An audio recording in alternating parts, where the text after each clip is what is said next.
Kenapa Bapak Ibu Saudara sekalian kita menganggap bahwa pencobaan itu adalah suatu kebahagiaan? Sebab kamu tahu, kita harus tahu, saya dan saudara harus tahu bahwa ternyata ujian terhadap imanmu itu menghasilkan ketekunan. Ternyata ujian dalam kehidupan kita itu akan menghasilkan ketekunan. Ini poin yang pertama Bapak Ibu Saudara sekalian. Ketika kita Tuhan izinkan untuk masuk dalam ujian dalam hidup kita, Tuhan akan membawa kita dalam ketekunan. Ketekunan apa? Ketekunan kepada Dia. Dan Tuhan akan melihat apakah benar-benar kita sungguh-sungguh dengan Dia. Apakah kita benar-benar berharap kepada Dia. Apakah kita akan meninggalkan Dia ketika kita sedang menghadapi sesuatu yang sulit, sesuatu tekanan dalam hidup kita. Apakah kita akan terus setia kepada Dia ataukah kita akan meninggalkan Dia?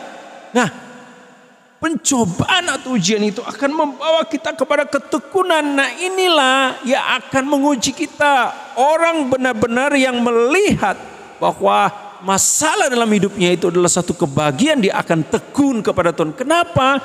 Karena dia sudah berpikiran yang positif sesuai dengan firman Tuhan. Ada kemuliaan di baliknya, ada kasih karunia di baliknya, ada berkat di dalamnya, ada rencana Tuhan yang besar dalam hidupnya. Itu sebabnya dia akan terus bertekun.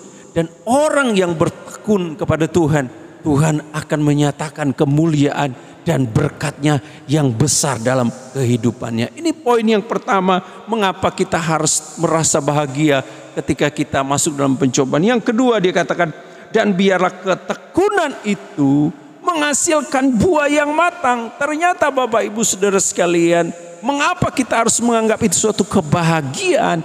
Karena di balik itu kita akan memetik buah yang matang. Banyak orang tidak tahan ketika dia diuji dan mundur. Dia menyalahkan Tuhan, dia menyalahkan keadaan, menyalahkan situasi, menyalahkan pemimpin dan sebagainya. Dia mulai tidak bisa tahan lagi di dalam ujian yang dia hadapi. Dan dia sebenarnya dia sudah mematang buahnya, tapi karena perkataan yang salah, mulai menyalahkan situasi keadaan dan mulai undur, akhirnya buahnya itu tidak bisa matang. Mungkin dia sudah berbuah sedikit, tapi belum matang, belum bisa dinikmati oleh orang lain. Sebenarnya ketika kita menang atas pencobaan kita menang atas ujian kita, ada sesuatu buah yang akan dihasilkan. Dan buah itu akan dinikmati oleh banyak orang. Hal yang harus kita lakukan adalah terus menerus bertekun, terus menerus sabar, terus menerus minta kekuatan daripada Tuhan, terus menerus minta kasih karunia Tuhan.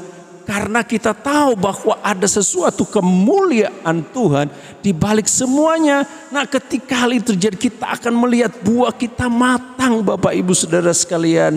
Kita akan menikmati sendiri buahnya itu.